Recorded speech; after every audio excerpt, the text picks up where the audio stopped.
I believe Brother Yusuf was a Catholic before. I would like to ask him the simple question. He was brought up like a Catholic, but what made him change? Doesn't he believe that the Messiah is true? Or did he ever feel that the religion, Catholic religion, has not brought up any Messiah and the Bible is false? I would like to just know what that means, because he said he was a Catholic before and now he has become a Muslim. What made you change? What was that storyline before? Doesn't he believe that there is a Messiah, or the Messiah had come, saved us, died on the cross? Thank you very much for a good question. I hate to disappoint you, but I wasn't a Catholic. But I was with a Catholic priest the night that he accepted Islam.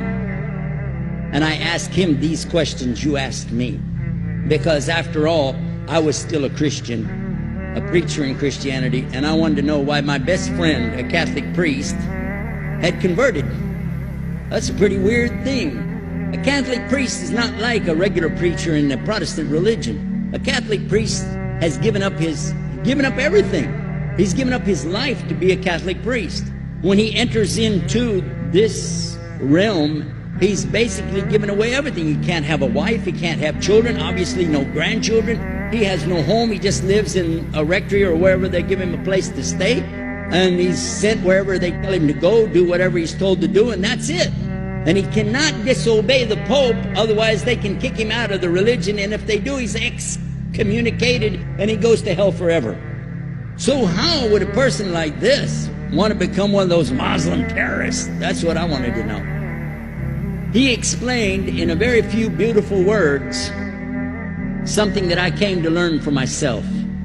He said that he was sincerely in the Catholic religion because he believed in God, that he had studied, his degree was in theology, and a part of the teaching that they as priests have is to study Islam. Every priest is forced to study Islam. Now you may not know that, but you can ask your priest and he'll confirm it. And when you study Islam, even when Islam is taught to you by somebody who hates Islam, as long as they don't corrupt it too far, you can still see the truth in Islam. A classical example happened to me just recently when I was in Saudi Arabia. A friend of mine, very old copy of one of the first Qurans ever translated to English by George Sale. George Sale hated Islam, he hated the Muslims, but when he translated the Quran to English, he was true to the text of the words. Although maybe not getting all the meaning, he certainly was true to the text of the words. I was shocked when I read it. Have you seen it? You know what I'm talking about? Amazing. And listen to this. George Bernard Shaw, for instance, is one of many, a long list of people who read this and realized the truth of Islam. When people see the truth of Islam, it can change them if they want to be guided. If they want the truth, it can change them. You might think, I'm a Catholic, I'll never be anything but a Catholic. But I'm going to ask you a question, and I want you to be honest. This is not for you to, start a debate, but just be honest. Was Jesus a Catholic?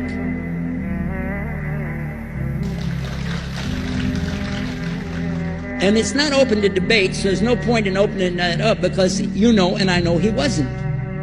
The Catholic Church was in business about 300 years before Jesus was born. It's on their website. Don't go like this. It's on their website. That's where I took it from. The Catholic Church was really started in Rome by Alexander the Great. Do you know what the word Catholic means? It means universal. It was the universal church for the Roman Empire. If you didn't join it, you could not be a Roman citizen. And it was opposed to the teachings of Judaism and opposed to the teachings of the early Christians for more than 200 and some years. And they were diametrically opposed to each other to the extent that it was the Romans killing the early Christians. Now, if you understand that and you go to their website and read, they didn't even take over Christianity until the year 325 AD. And when they did, they changed a lot of things. Again, referring to their own website. But if you want to check it in Britannica or Americana or grow your encyclopedias, go ahead and read about the Catholic Church. When in August of 325 AD at the Nicaea Council, they took over, first thing they said was, let's change the date of the birth of Jesus to be the same date as that of Mithras, which was the god, one of the gods worshipped there, and also the sun god's birthday was the same day, December the 25th, believing it to be the shortest day of the year. And Constantine was a sun worshiper of Sol Invictus. Go to the website, read it for yourself. There are a lot of points, but not the least of which, even today, if you go in any Catholic church, and I have, you'll see so many portraits and statues and idols and images throughout the whole place that for the one who's never experienced that, for a Muslim who knows about these images, he'll be like, whoa, a'udhu billah. Whoa, what's this? The first time I walked in a Catholic church, I was about 10 years old. I was shocked. I was shocked at the idols and statues everywhere, because in the Protestant religion, we were brought up to believe that the second commandment was just as important as the first commandment. The first commandment in the Bible, in Exodus, is the same as the first commandment in the book of Deuteronomy. It says, I am the Lord your God that brought you out of the land of Egypt in the house of bondage. You know no other God beside me. Beside me there's no other gods. Thou shalt not have any other gods beside me. How many in this room agree with that commandment? Raise your hand. You notice the Muslims are raising their hand because it means Ashhadu an la ilaha illallah. That's the first commandment for us as well. The second commandment you have clearly says, thou shalt not make any idol, any graven image of anything that creeps upon the earth, swims in the sea beneath, or flies in the air above. And I was sitting in a church one time, sitting there in the morning service, watching, the preacher talk, and, they go on and on and on, and sometimes you lose your train of thought. I was looking. Whoa! On the front of the podium, there was a fish. A fish. For the symbol, make you fishers of men. They had a fish. I said, whoa. Then I looked up above his head at the big stained glass window, and it had a dove, and he had the olive branch in his mouth. The dove is flying, the bird, I said, whoa. And then I look over here, and there's a cross with a man hanging on it. And I said, wow, they didn't miss a single one. They got them all. Something walking on the earth, something swimming in the sea beneath, something flying in the air above. So look at these two things. Clearly the first two of the 10 commandments, bang, bang, boom. Because if you said God is more than one, where did you get it from? When Jesus is talking to his own companions and they ask him, what's the greatest commandment?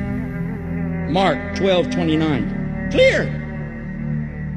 The greatest commandment is to know, O Israel, the Lord your God is one God. And you have to love him with all your heart and all your mind and all your strength. And this is no different from what Prophet Muhammad ﷺ was saying, the same thing to his people. Same thing I mentioned in the lecture. This is certainly for us the same. So what you see is Muslims practicing the commandments, and you see people claiming the commandments but practicing something else. And I have seen more converts